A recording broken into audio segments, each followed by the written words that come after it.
Good evening and welcome to this webinar series with myself, Charlie Burton, in conjunction with Tickmill. So tonight's webinar is on this subject of a simple S&P trading strategy, and it really is because sometimes the most simple strategies are, I wouldn't necessarily say the best, but they're easy to execute, and I'll go through that in just a moment. So before I do so, though, we always, from a regulatory perspective, must go through the regulatory disclaimers. The material provided is for information purposes only and should not be considered as investment advice. The views, information, or opinions expressed in the text belong solely to the author, that's me, and not to the organization, committee, or other group or individual company, that's Tickmill. CFDs are complex instruments and come with high risk of losing money rapidly, etc., etc. So there's all of our risk warnings there. Shall we get into the presentation? Yes, let's do that. I'm sure many of you have been to previous ones. We'll talk about that in just a moment. Okay, so the simpler the strategy, the easier it is to execute. That's my quote there. So this is pretty straightforward.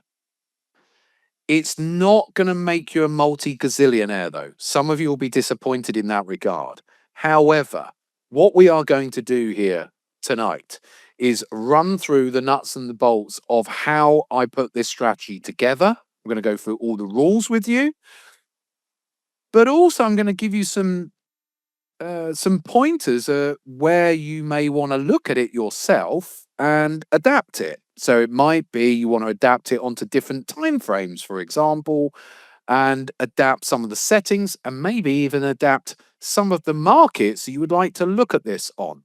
Okay, let's get into it.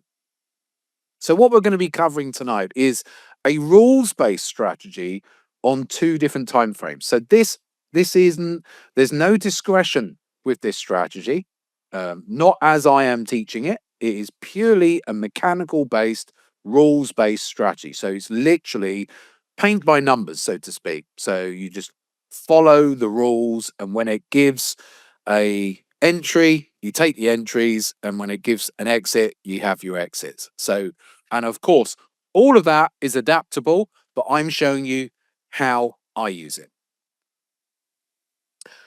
So what we're going to be covering is that strategy on two different timeframes. As I've already said, you may come away tonight and say, well, actually, I'm going to look at this on some other timeframes as well. I'll give you some pointers on that.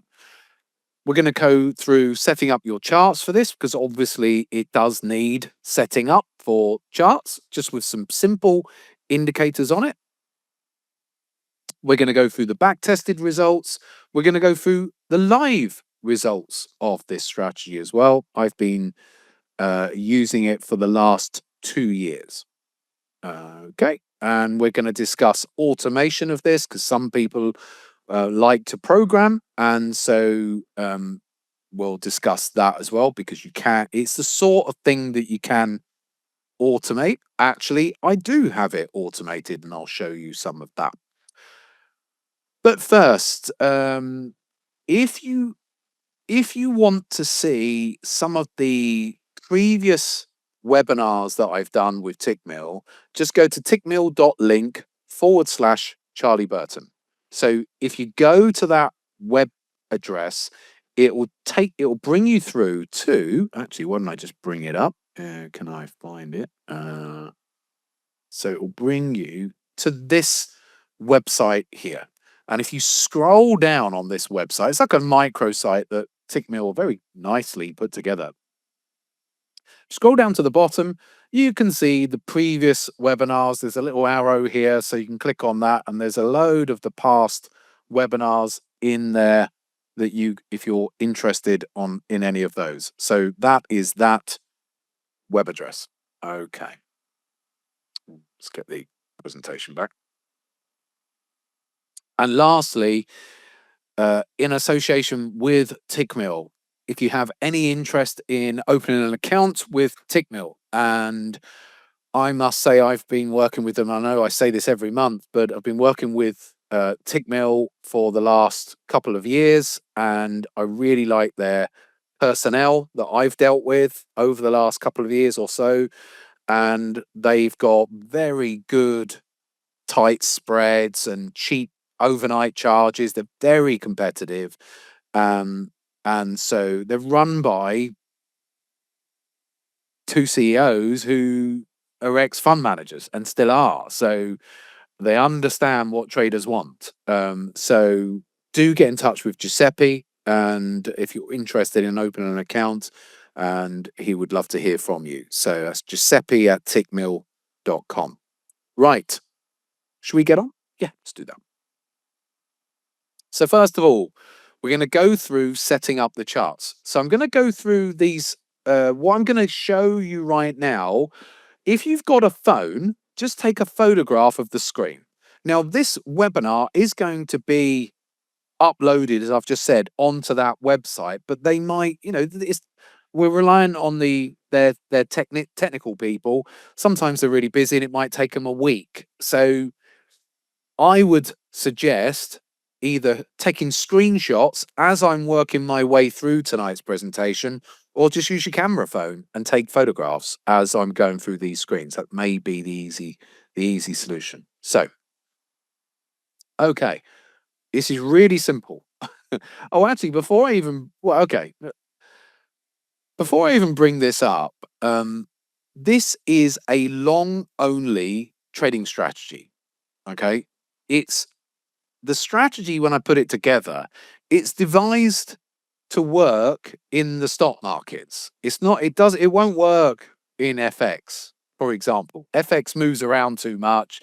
It's always in bull runs, bear runs, it moves around a lot.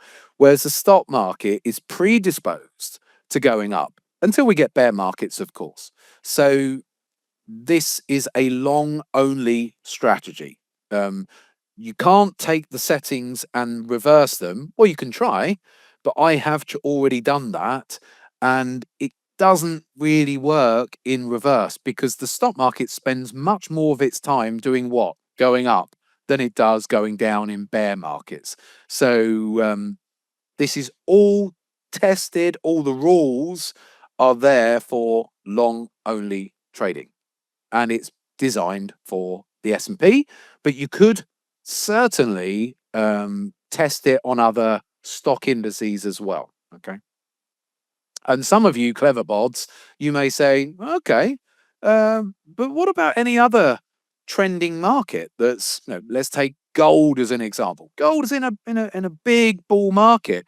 Could I apply it to that? Well, I don't know. Have a look. But it's designed for trading stock indices. But I love it when people take an idea and then say, "Oh, Charlie, yeah, but I applied it to this market, and actually it works quite well in some commodities or whatever." Yeah.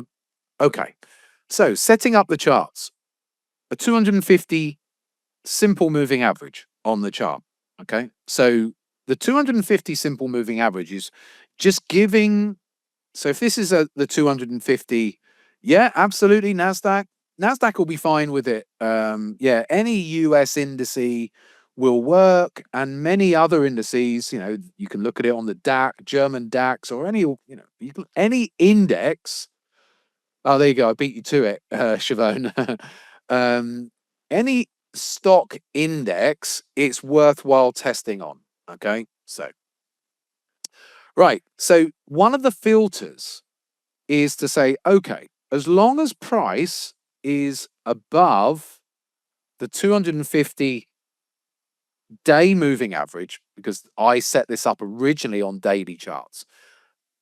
I know a lot of you are interested in intraday, and yes, can you look at this on an intraday time frame? Absolutely, you can adapt it, but just bear with me here tonight. I'm going to go through the nuts and the bolts of my trading rules with it for trading off of daily charts and also off of the 8-hour time frame as well. You can take all of that, go and have a play with it, and on whatever time you want to trade it or you want to at least look at it on.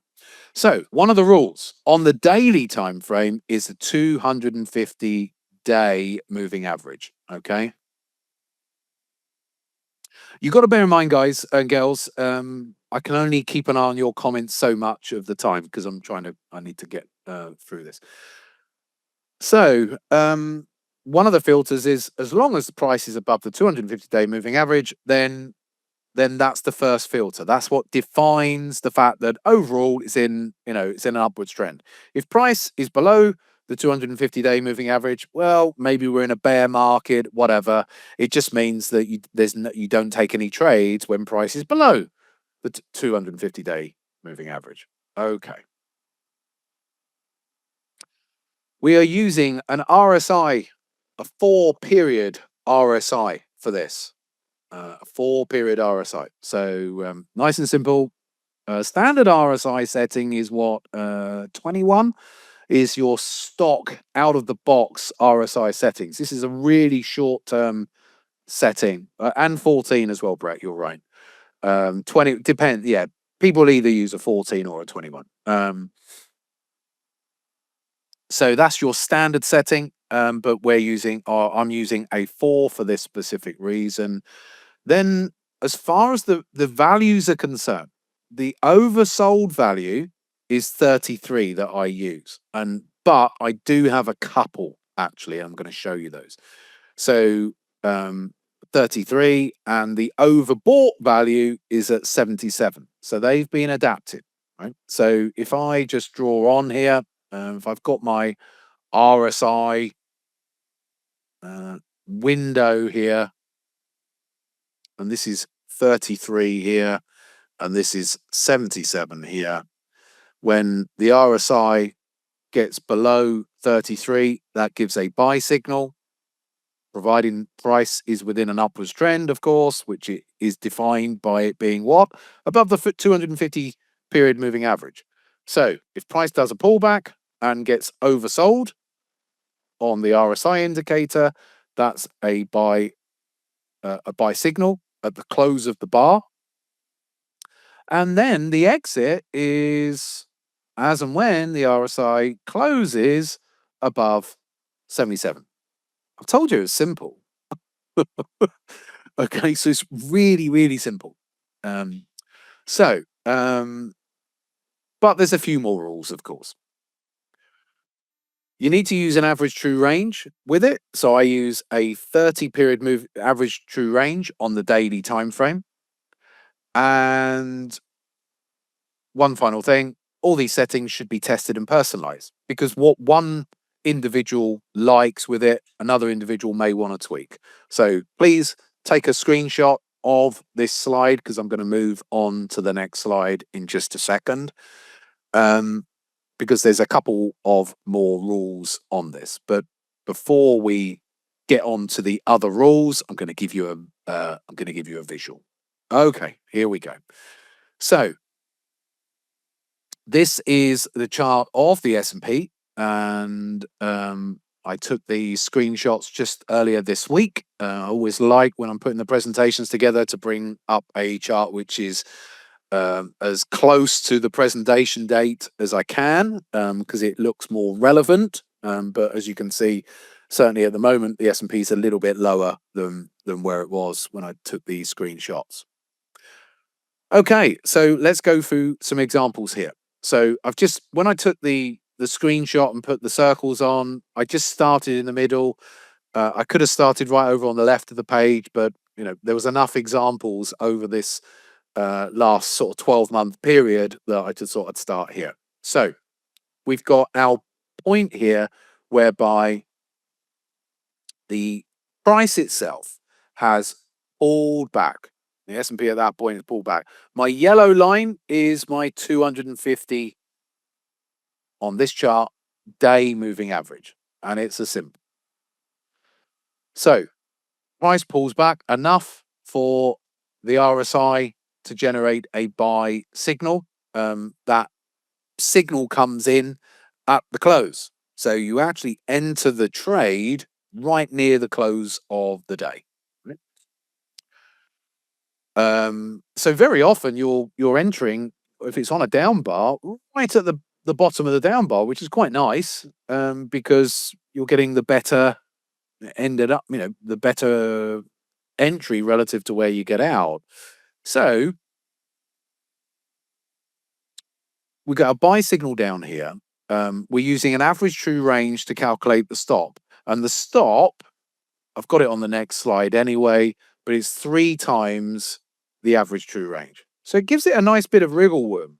Okay, so the stop loss, if the average true range is that, then the stop loss is down here somewhere. So it gives it a nice bit of room to breathe as far as the stop loss is concerned. And then the exit is when the RSI closes above that 77 level. Now, you can get really clever. I'm just going to give you some tips here, tips and tricks and ways to personalize. You could say, could I use the RSI to get me in? And maybe a stochastic going above 80 to get me out. So we're using what I call a dynamic exit here. So we're not using a price exit. Again, you could look at all these things. You could say, well, if I'm getting in on a pullback, could I not just always target a prior high? Yeah. There's a multitude of things you can do to personalize these rules.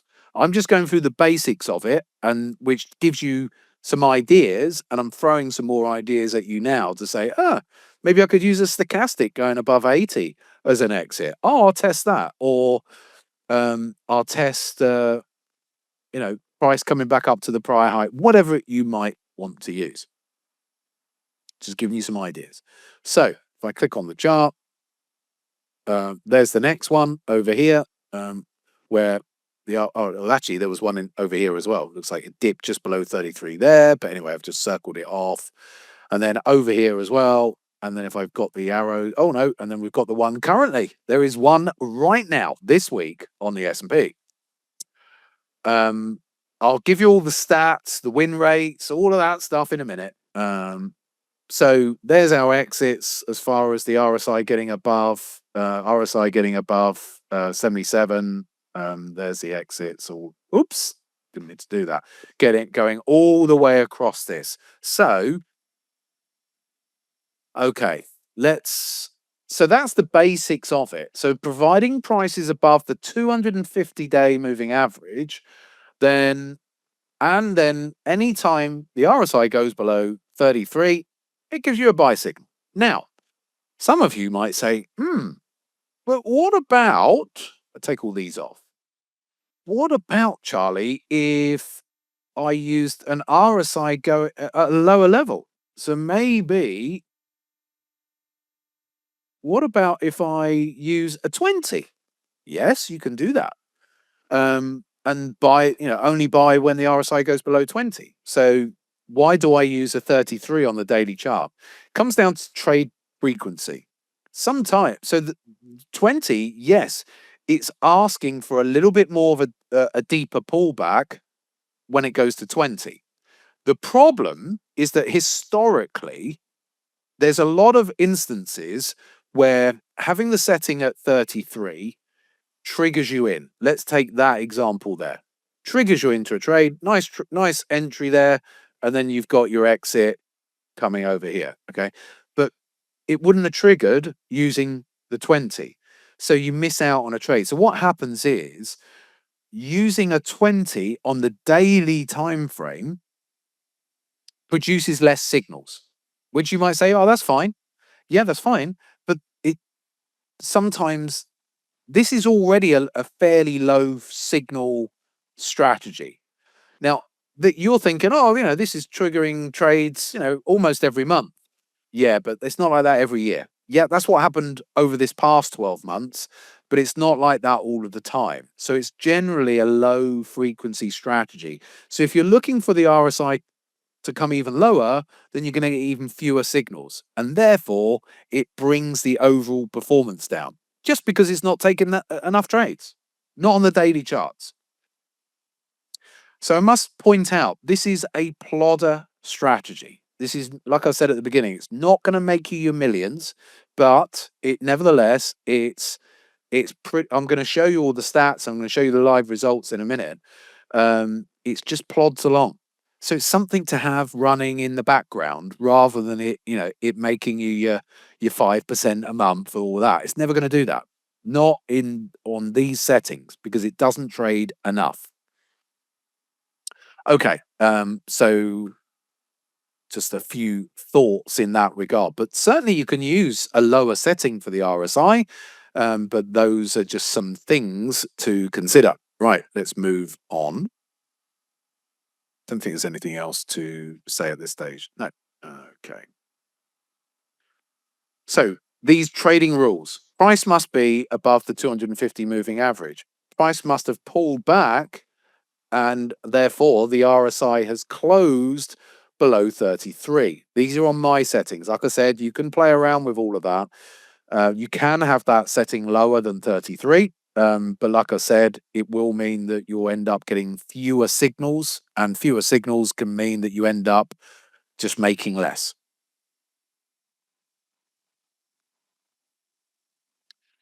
Someone said, what is the average true range? Okay,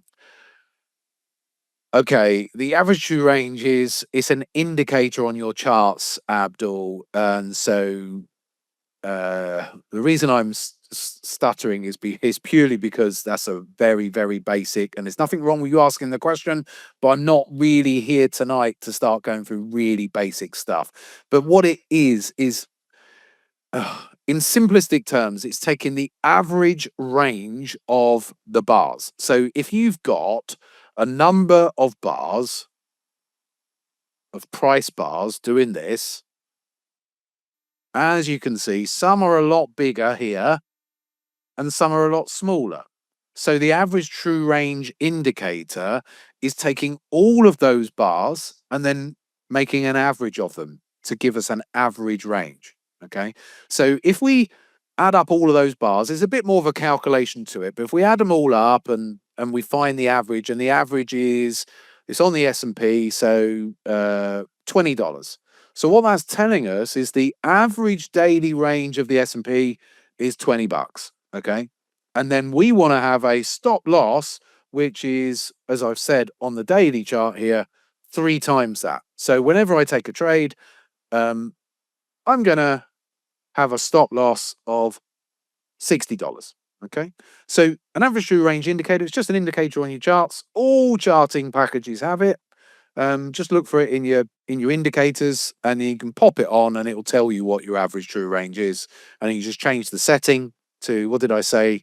The average true range it's 30 on the daily chart here. And we use a 3 times average true range.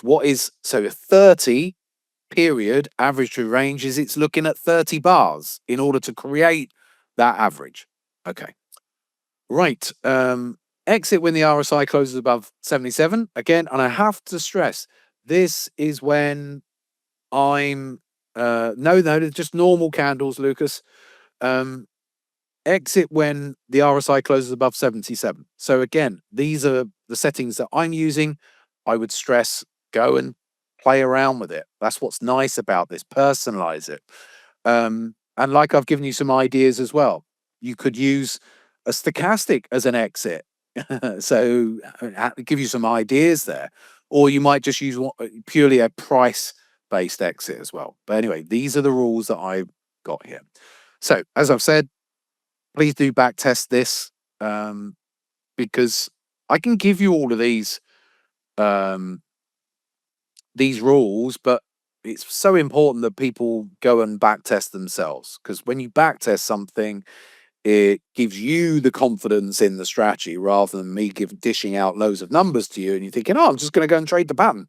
Well, I'd rather people go and back test. That's the responsible thing to do, so you actually understand what it is and you've seen it.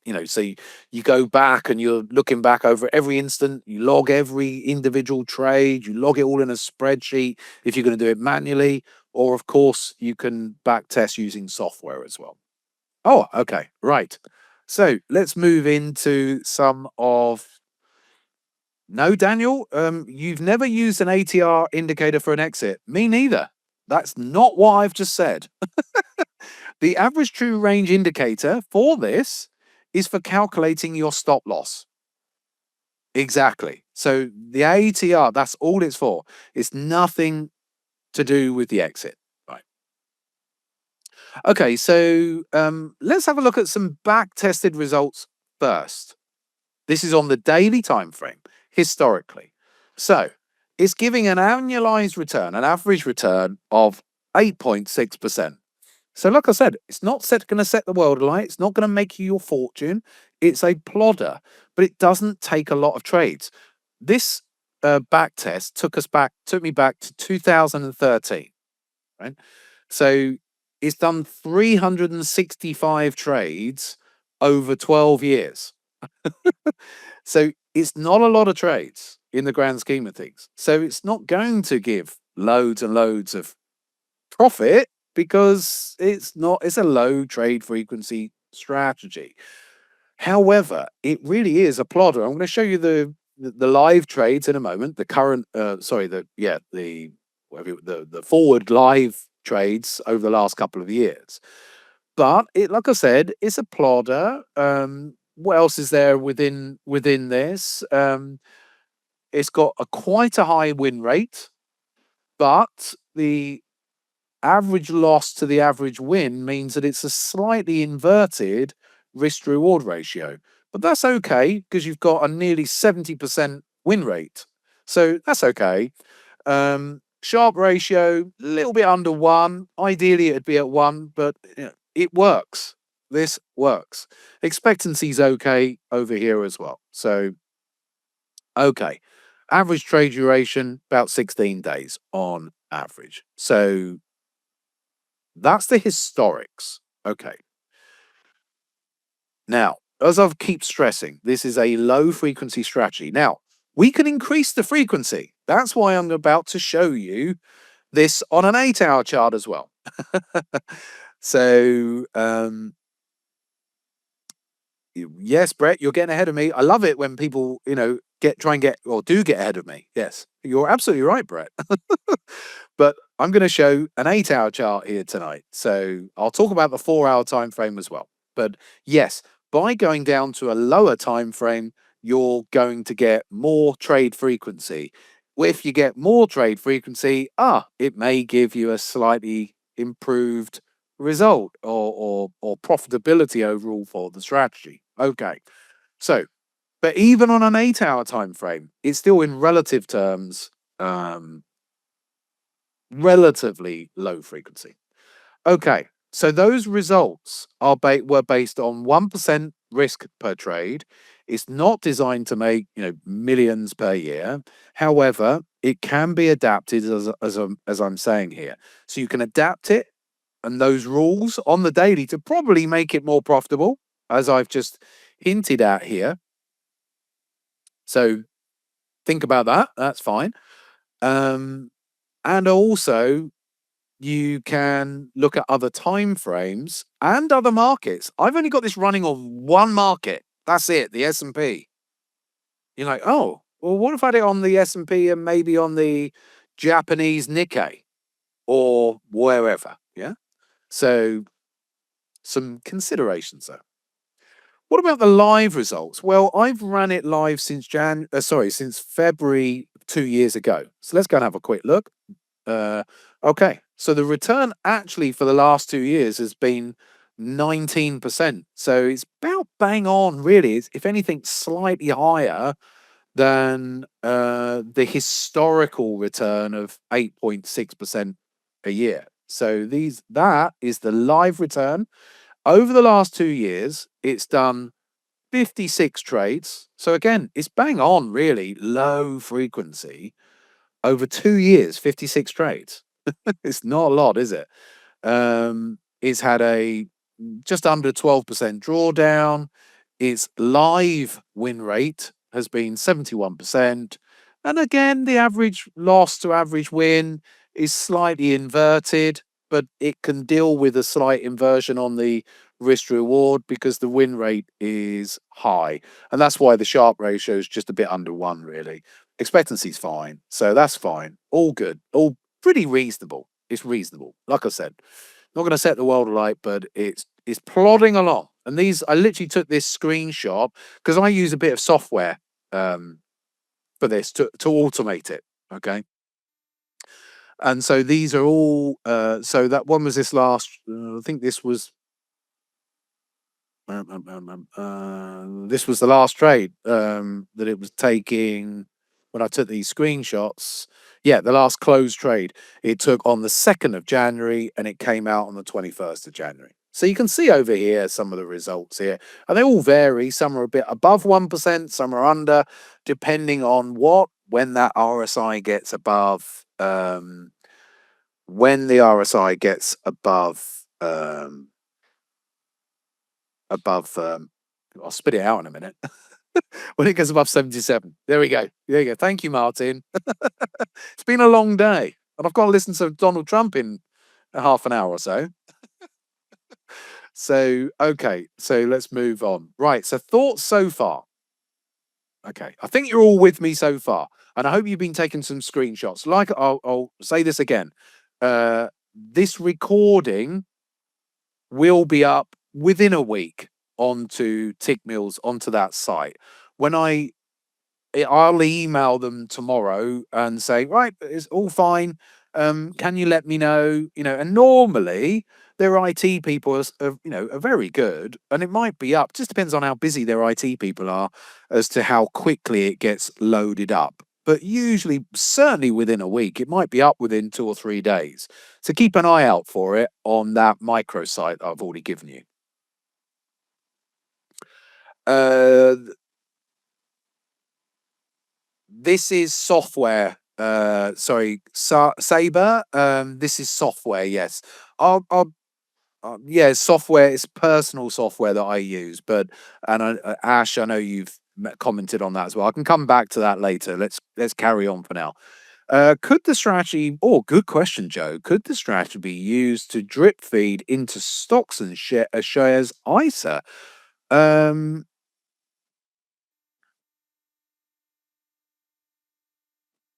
well, you're saying obviously wouldn't require a stop loss. The strategy is designed to have a stop loss. You can do it. You're right. You're actually, Joe, when I first created the strategy, I created it with zero stop loss.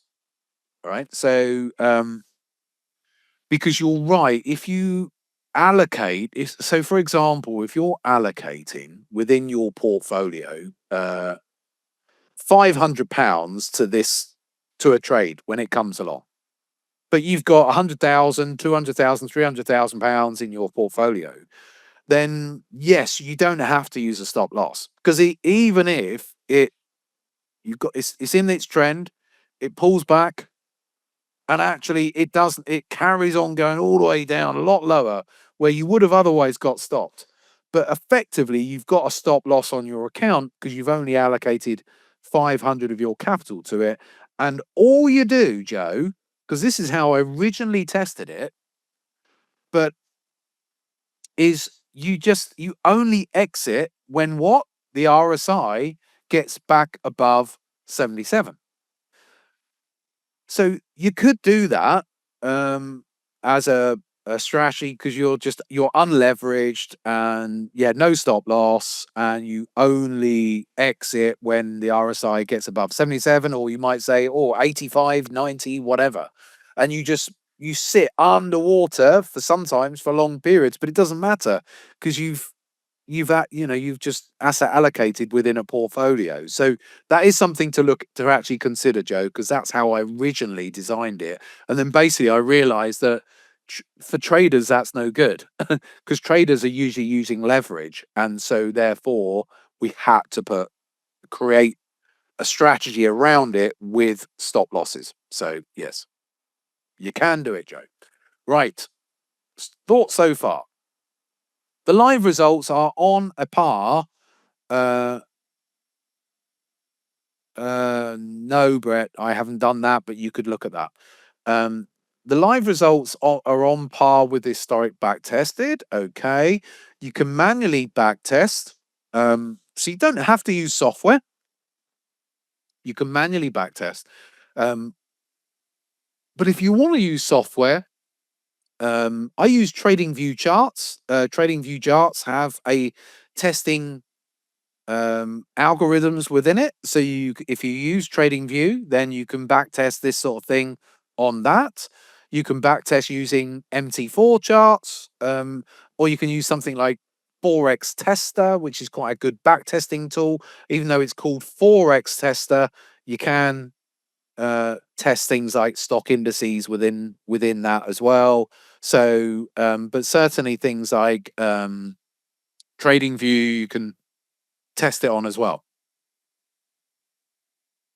I've only ran this so far on the S&P, but as I've already stated, you can look at any stock index for this. If you wanted to have a look at it on commodities or any market that gets into long-term bull markets, then yes, in theory, there's no reason why you can't look at it at on anything really. So, as I've already said, the settings can be altered. Can you please show your RSI indicator settings?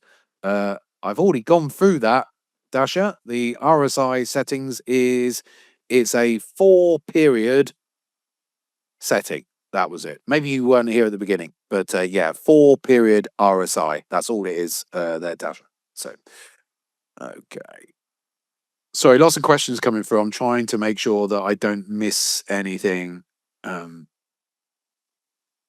CH, yeah. So if you're not using leverage and you're as I just said to Joe there, then in theory, yeah, you're risk managing because you're only buying so many shares. So if you do this like on the SPY ETF, yeah, so you're going to use it on the S&P exchange traded fund, then you're going to buy X number of shares and you're only allocating a certain amount of capital to it, then yeah, you can just say, well, I'm going to buy it on this and I'll sell it when the RSI gets to 90. And if I go underwater for however long, I don't care because it's only a small amount of my total capital. Um, and so and do it that way. It's a completely different way of trading because that's more investing, sort of really. So yeah. Okay. Settings can be altered. Is there anything else?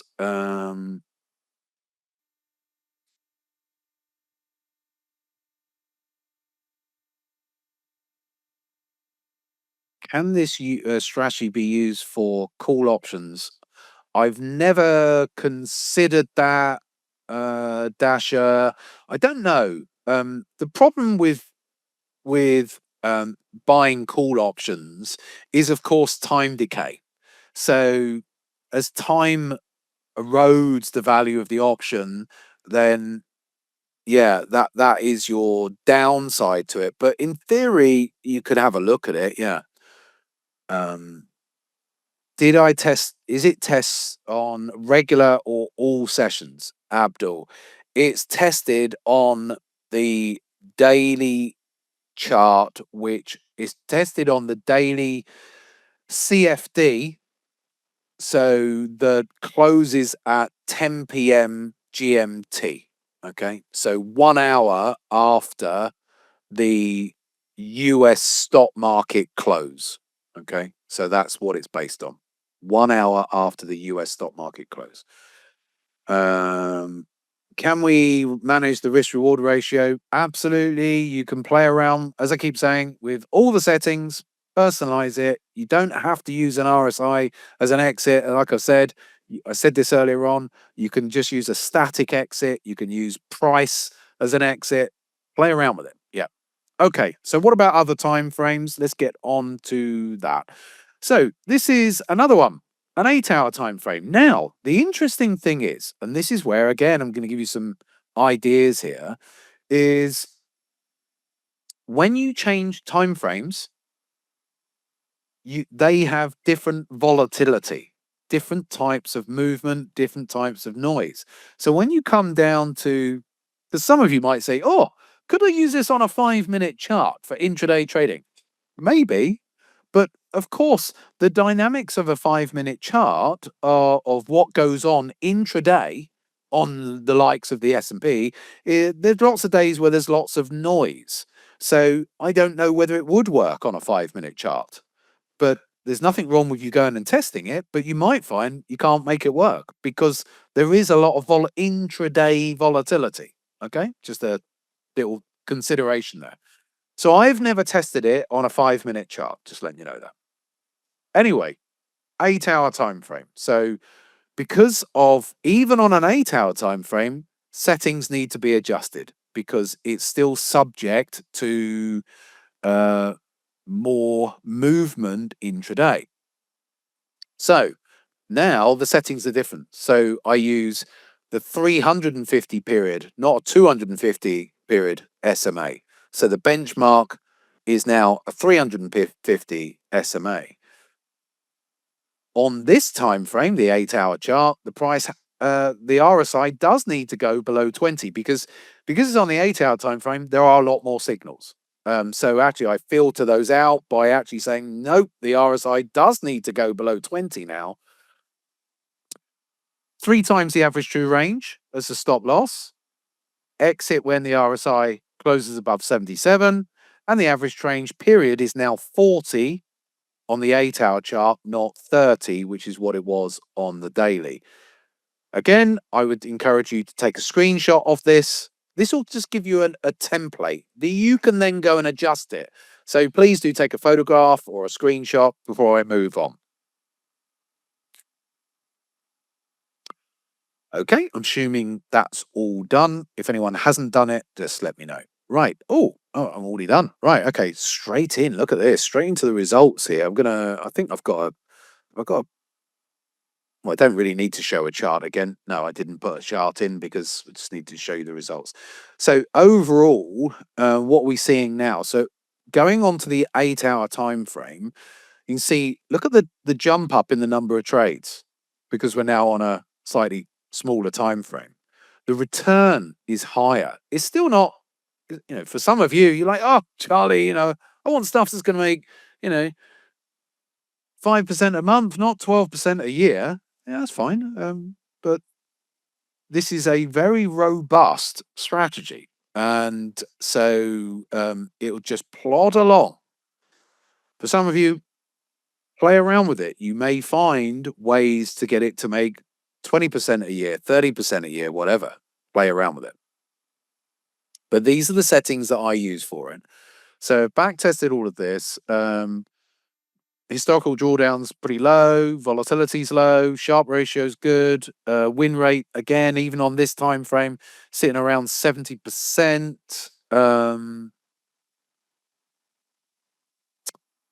What else is there? Slightly inverted risk reward again. No surprise there because it does give the trade a little bit of room as far as the stop loss is concerned.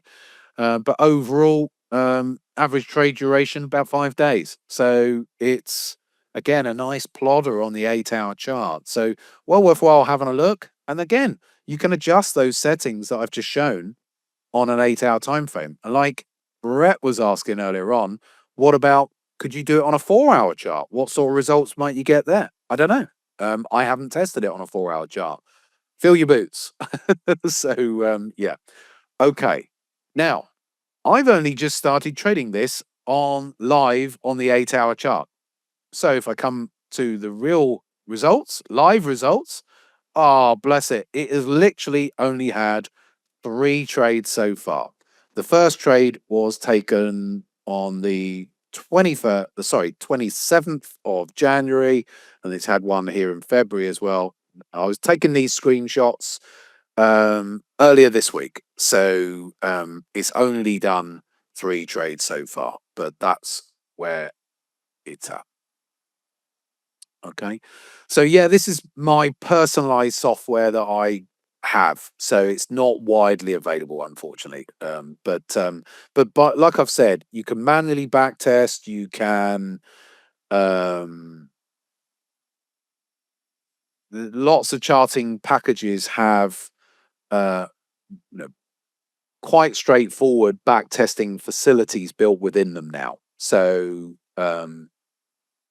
yeah, there you go. Lucas, that's very kind of you. Can I read that out for anyone who's watching the recording? Because they won't see the comments. You gotta love this man. This is how you teach. I'll take that. I'll take any compliment I can get. Like I said earlier on, I can't, I don't get them at home, so it's nice of you to do that. I'm joking. Right, let's move on. So, must be back tested and adjusted to your personal taste. We're all different. Some people are going to want more aggressive systems. Others going to want them like I have them, just plodders running along in the background. So it's very much a personal thing. Um, you can test it, as I've already said, on different indices, plus on different time frames. Why not? And of course, the risk warning is that there are no guarantees that live performance will be. Let's just make sure that is still working. Okay. I was just making sure that the recording was still on. Yeah, it is. Um, there are no guarantees, and that's why we always put these risk warnings in. I can show you a strategy like this with all that back tested results and the fact that on the daily chart it's been plodding along quite nicely for the last 2 years as well. But we don't know 100% that it's going to work forever, but certainly the data looks good on it. And so I see no reason, considering stock markets generally like to trend up. There will be periods where it will go through losing periods. You've got to expect losing periods. But as they are predisposed to going up, remember, if a stock market goes into a bear market, so if I take us back to one of the chart from earlier, okay, so if the S&P goes into a bear market and sells off, once it goes below that 250-day moving average here on the daily chart, well, any time that the RSI is below 33 down here, makes no difference. It's not going to be, there's no signals because that filter is now not being met. So once you're in a bear market, it doesn't trade. And in fact, in 2022, guess what? It took like one trade at the beginning of 2022. Once stocks went into a bear market, well, it stopped delivering signals. So it's only going to deliver signals when prices are generally in an upwards trajectory. Okay. Let's get this back. Okay. Right. Where did we get to? So I think although I'm putting the risk warning here, and that there's no guarantee on live performance, I'm fairly confident with it that over the years ahead that it should still just be a plodder. All right. So for me, okay. Okay. There we are. We're here. It's taken me 50 minutes to go through that. I'm sure there's some more questions.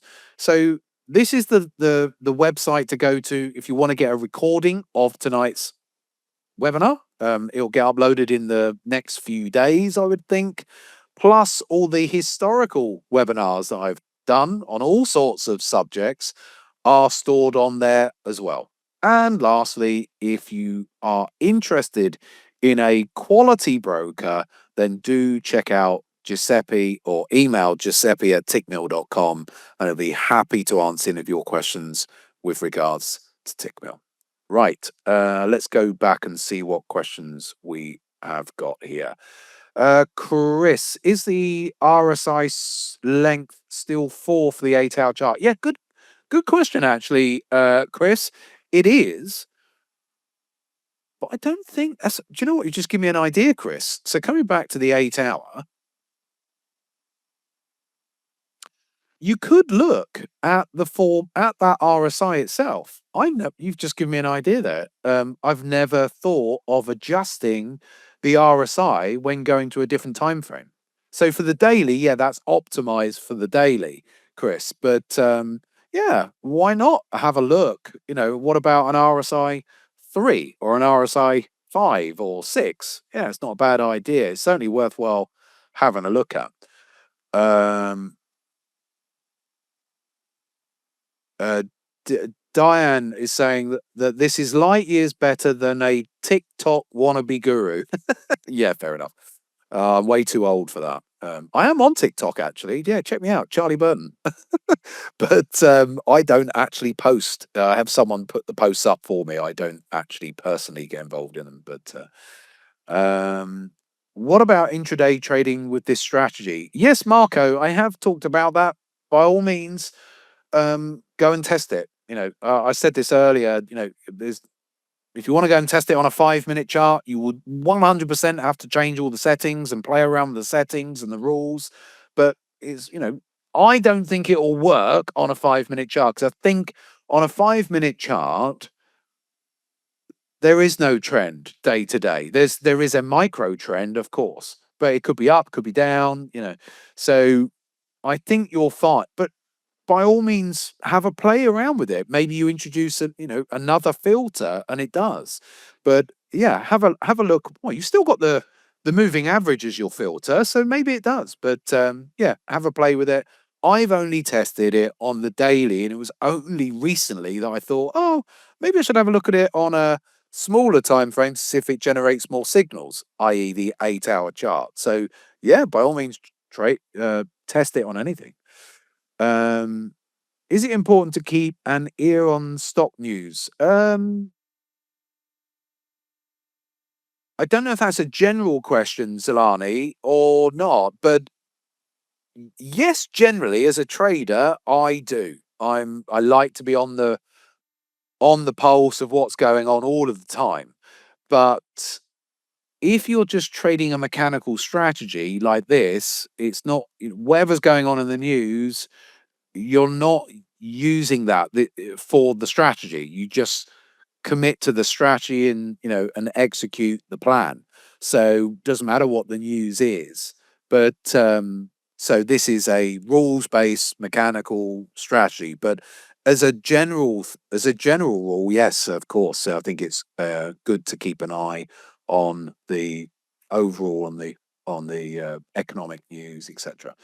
Can you not apply reverse strategy and sell it? Laszlo, what did I say to you earlier on? If maybe you weren't here at the beginning, I don't know. The so it's a good question. Maybe you weren't here right at the beginning. The stock. Okay, so why not just say, well, once price is below the 250 SMA on the daily chart, well, why not reverse all the rules and then it sells every time there's a retracement back up? Trust me, I've tested it. It does work, Laszlo. It does work. It does, but there's the problem is this bear markets don't last that long. So overall, when you just do a carte blanche back test on it, it won't give you that many historical trades. So you can do it. I'm having to backtrack a little bit. You could do it, but when I'm just doing a back test on it, it just looks really poor because there's not that much time when stocks are below the 250 SMA. Do you see what I mean? Because bear markets generally are quite short in duration. So you can do it, but when you do a back test, it will just look like, oh, it's not that good. But it's just because it doesn't deliver that many trades. So yeah, you could do it and just and test it that way. And so yeah, but generally speaking, that's why I've ignored it. And I think the other thing, when I did do some back testing on it, Laszlo, is that the volatility goes up generally when you go into a bear market.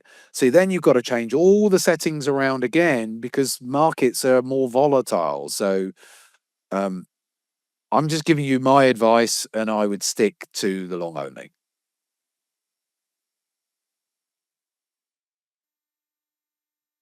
Netherlands isn't an option on the site. I don't know what you mean there, Lucas. I don't know what you're referring to. Daniel, thank you. Brett, daily time frame, one entry, entry, both close on 6th of November.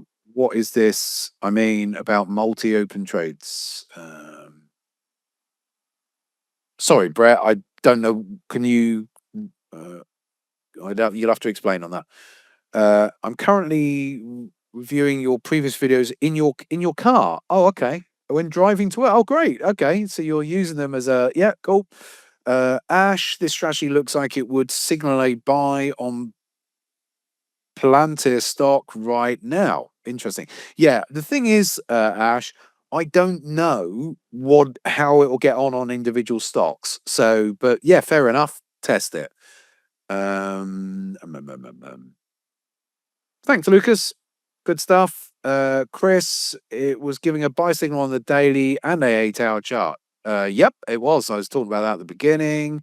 I'll go into that if you want. I'm just trying to speed up because I appreciate we're an hour in now. Um,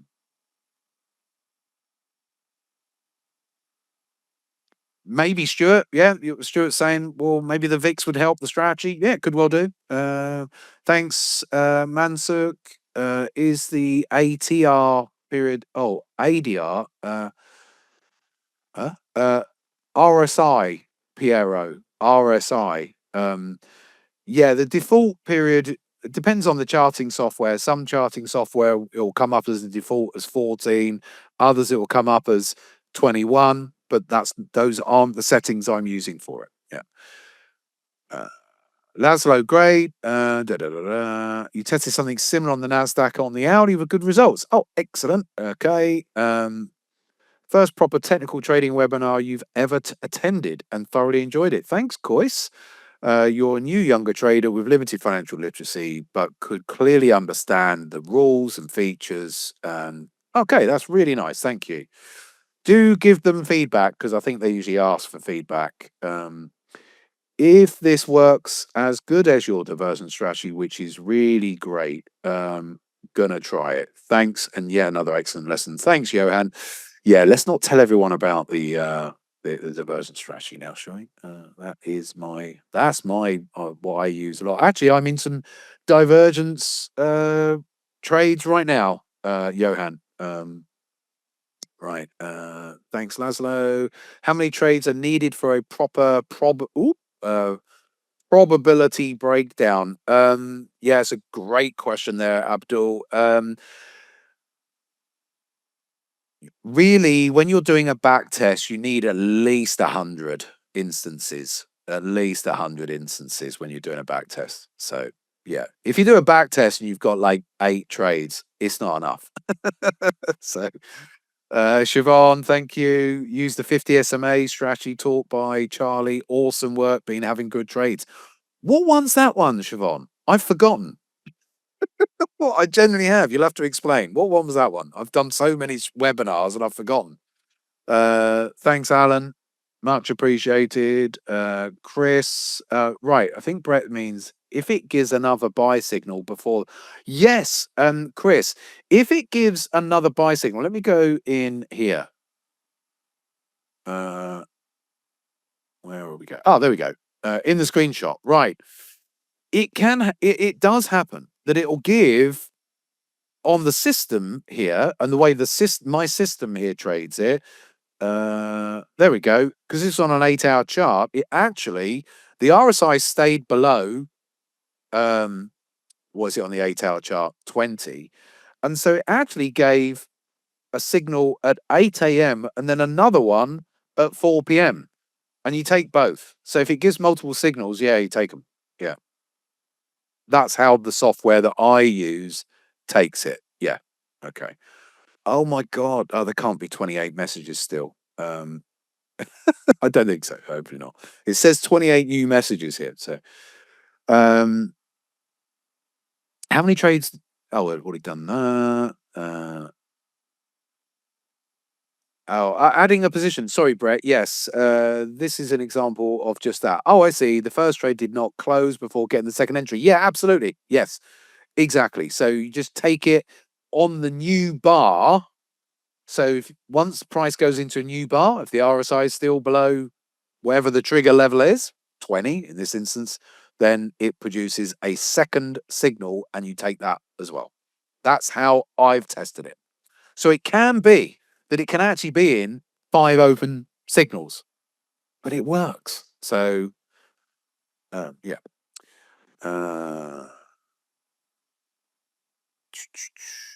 Johan, which trades? Oh, I might do. If I can get to the bottom of these 28 questions, then yeah, I might do that. So I'm trying to get. It's too late anyway, Johan, but I'll show you them if you want. Thanks, Rhino. That's all right, Abdullah. I think I answered your question. Moving average SMA and 200. I've still forgotten. Sorry, Siobhan. The 200 and the 50. What was that all about? Oh, the golden crosses and stuff. Yes. I I only did that a month or two ago, didn't I? Yes, the golden crosses and the death crosses. And when price pulls into them as they are golden crossing or death crossing. Yes, I remember now. The memory's not always that great, Siobhan, but I'm glad you're looking at that. Great. Good. Can you lower your lot sizes and layer entries between your initial entry and stop loss? I guess. Just have a look at it. Yeah. Um, Thanks, Justin. Great info. Thanks, Stu. Richard. Thank you as well. A lot of you are putting posts to hosts and panelists only, so other people aren't seeing your questions or your comments. But I'm just reading out everything. I have got to the bottom there of the questions, which is good. So I'm going to press stop on that. Okay. So mm, okay. So I'd already prepared the template here. This is the live template. So as you can see, this is on the daily chart at the moment. The RSI is firmly below 33. So it's got this buy signal down here at the moment. So yeah, it's in play right now on all of that. But that's for this strategy. There are other strategies, of course, that we all use. And Johan was just saying, well, what divergence plays are you in right now? That I just said. Well, actually, from a divergence perspective, hold on a second. Let me just take this off the screen for just a second. Just going to change my settings around a little bit off screen. Bear with me a second. Are you still there? Just going to make sure people are still there. Uh, okay. So on the weekly time frame of the S&P as it stands, the S&P is diverging. Let me put my trend lines on. So this is what I've been looking at. And I am in a trade at the moment on this, but don't go and trade it. I'm already in. Let's put my trend lines on. Okay. So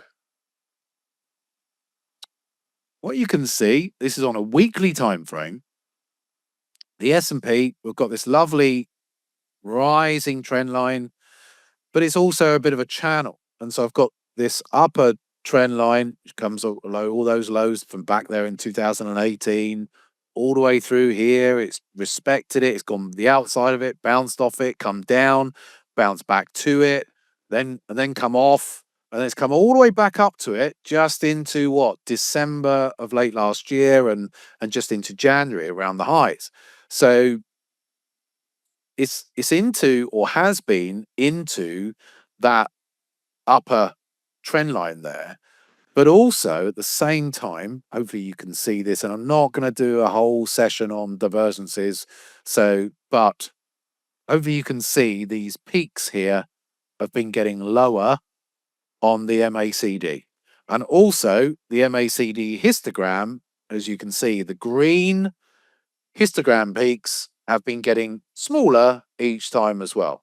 So that's a divergence. So we're diverging, double divergences going on here into those highs, or that technical trend line up there as well. Plus, of course, I look at all the other news and everything else that's going on, and sentiment. I look at breadth as well. Breadth was waning up here near the highs.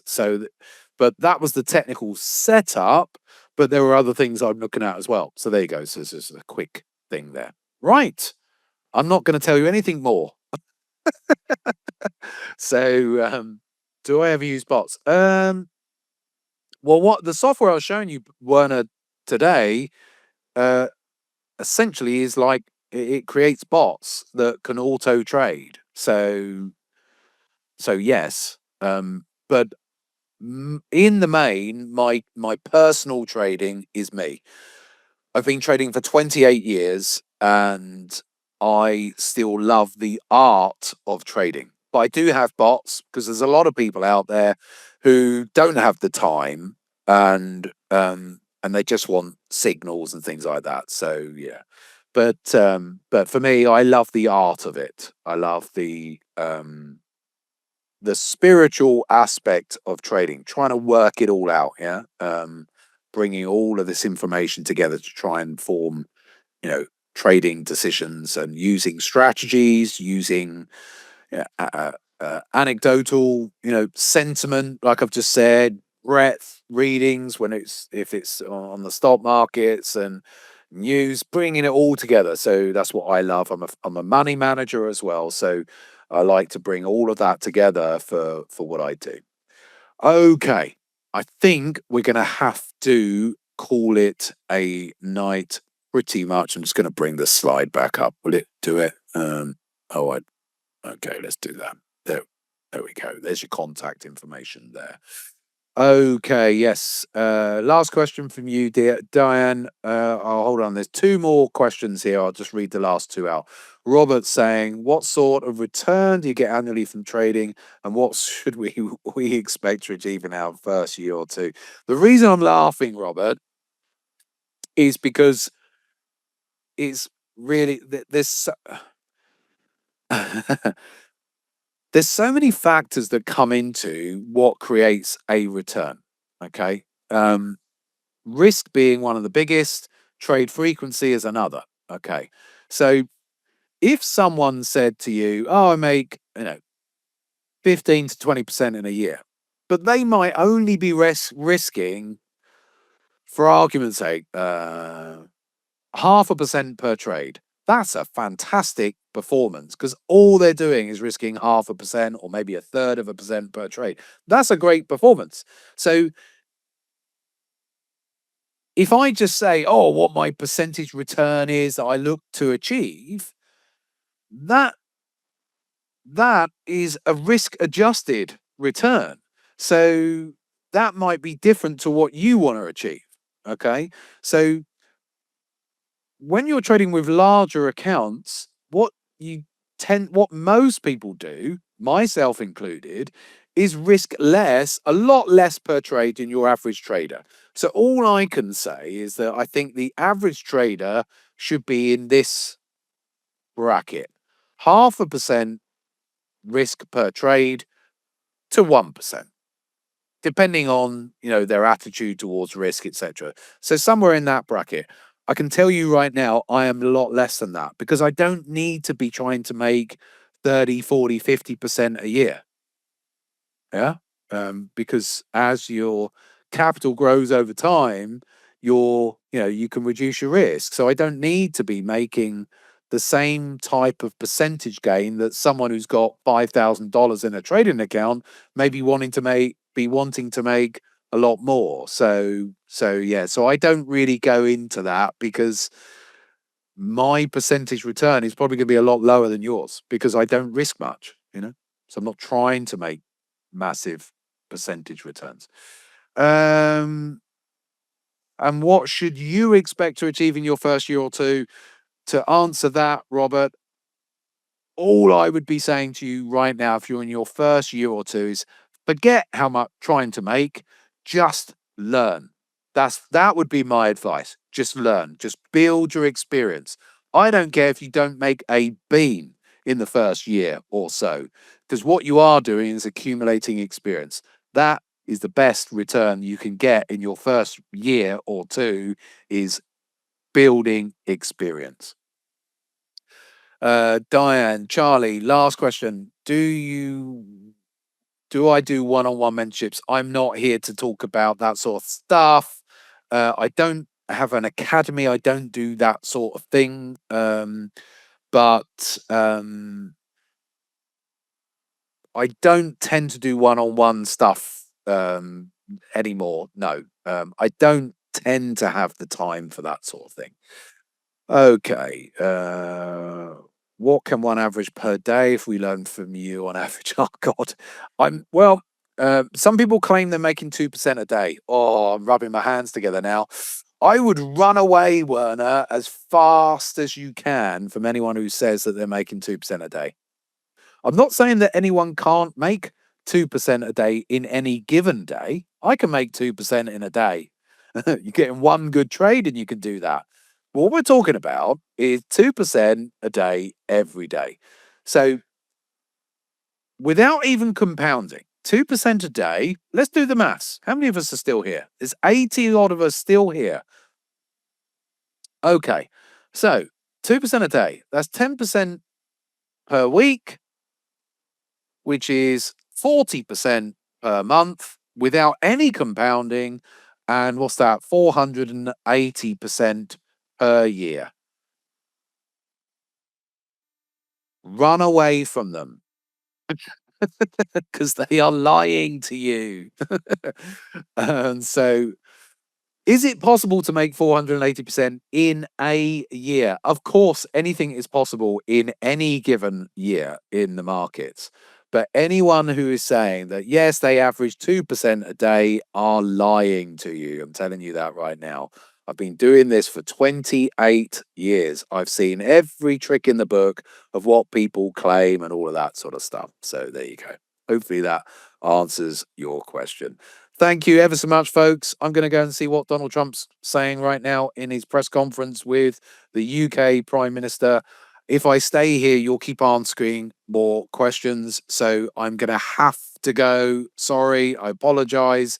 I can't keep asking more questions, answering more questions. So next time, we'll be back next month. Save your questions, back next month. And thanks for coming along and all your questions that you have indeed thrown at me tonight. Hope you enjoyed it.